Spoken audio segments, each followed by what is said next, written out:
श्रियकान्ताय कल्याणनिधये निधयेत्तिनां श्रीवेङ्कटनिवासाय श्रीनिवासाय मङ्गलम्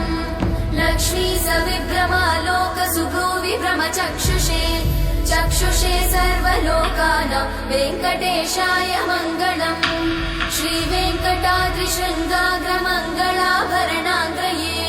मङ्गलानां निवासाय श्रीनिवासाय मङ्गलम् सर्वावयव सौन्दर्य सम्पदा सर्वचेतसां सदा सम्मोहनायास्तु वेङ्कटेशाय मङ्गलम् नित्याय निरवध्याय सत्यानन्दचिदात्मने सर्वान्तरात्मने श्रीमद् वेङ्कटेशाय मङ्गलम्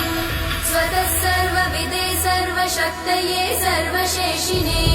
सुलभाय सुशीलाय वेङ्कटेशाय मङ्गलम्।